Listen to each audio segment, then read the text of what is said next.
Monsieur le Premier ministre, Mesdames et Messieurs les ministres, mes chers collègues, la Cour des comptes vient de publier, nous l'avons largement évoqué cet après-midi, son rapport sur l'application des lois de financement de la sécurité sociale. Sans surprise, la Cour tire la sonnette d'alarme sur l'accumulation de la dette sociale. Sans surprise pour nous, Madame la Ministre, j'espère que ce n'est pas une surprise pour vous. La branche maladie porte elle seule 90% de ce déficit à hauteur de 13,8 milliards. Déficit qui continuera d'augmenter et qui devrait atteindre près de 13 milliards d'euros en 2028. Ni perspective de stabilisation, encore moins de retour à l'équilibre. La question de l'efficience se pose encore plus aujourd'hui, mais cela, nous l'avons aussi déjà dit. Sans parler des dérives continues de l'objectif national des dépenses d'assurance maladie, que nous avons souvent jugé insincère par le passé, la Cour appelle à retrouver urgemment un pilotage efficace. Est-ce que l'ONDAM est encore pilotable? C'est une question que j'ai déjà posée. Alors, Madame la Ministre, quelle analyse faites-vous de ce rapport?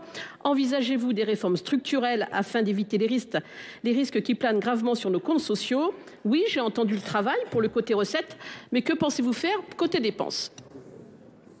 Pour vous répondre, la parole est à la ministre chargée des comptes publics. Non, Monsieur le Premier ministre.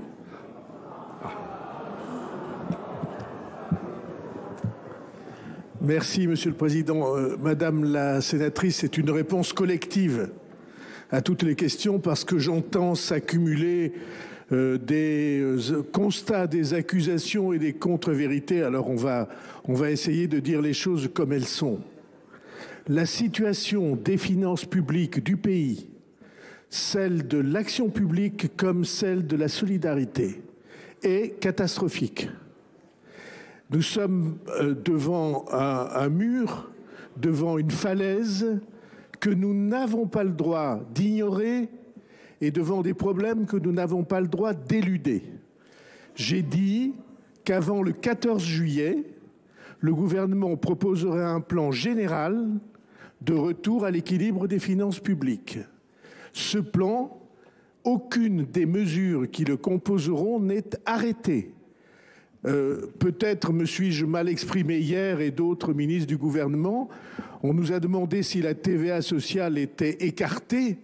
Ma réponse est, à l'heure actuelle, rien n'est écarté.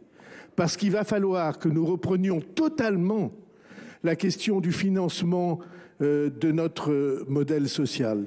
Il se trouve que les partenaires sociaux réunis actuellement pour certains d'entre eux dans ce qu'on a appelé le conclave, c'est un mot qui cette année a été fort à la mode, et donc les partenaires sociaux sont réunis. Plusieurs d'entre eux ont émis l'idée que nous reprenions la totalité de la question du financement de la protection sociale. Nous allons le faire. Enfin, il est tout à fait possible que nous nous accordions pour qu'ils s'en saisissent. En tout cas, on voit bien qu'il y a 2 ou 3 nécessités. Et la première de ces nécessités, c'est de revaloriser le travail. Et le gouvernement d'Elisabeth Borne a baissé les charges sur le travail. Il n'est pas vrai que nous ayons laissé s'accumuler ces difficultés sans rien faire. Donc, je dis au Sénat, à l'ensemble de la représentation nationale dans les 2 chambres. Je dis à tous ceux qui s'intéressent à ce sujet, dans un peu plus d'1 mois, nous donnerons, avant le 14 juillet, au pays, aussi exigeant que cette orientation sera, nous donnerons au pays la totalité d'un plan de retour à l'équilibre des finances publiques. Et c'est l'engagement du gouvernement. Si on pouvait ne pas laisser s'accréditer des idées fausses, ça serait aussi bien pour la qualité du débat public. Merci, Madame la sénatrice. Madame Imbert.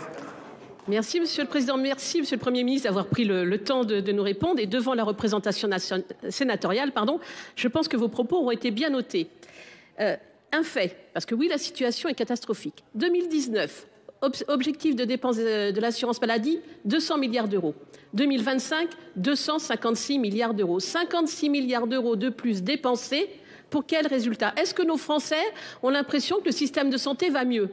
Je n'en suis pas sûre. La dette s'accumule et effectivement, la situation est catastrophique. Alors bien sûr, est-ce qu'il faut responsabiliser tout le monde? Oui. Est-ce qu'il faut mieux négocier le prix des médicaments innovants? Certainement. Est-ce que il faut demander plus d'efforts de français. Ça, j'en suis moins sûre. En tout cas, nous ne souhaitons pas plus d'augmentation d'impôts, nous n'en voulons pas. Donc plus de responsabilité de la part de chacun, payer le juste prix, je vous l'ai dit.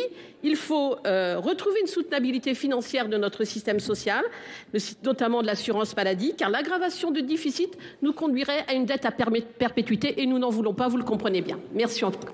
Merci beaucoup.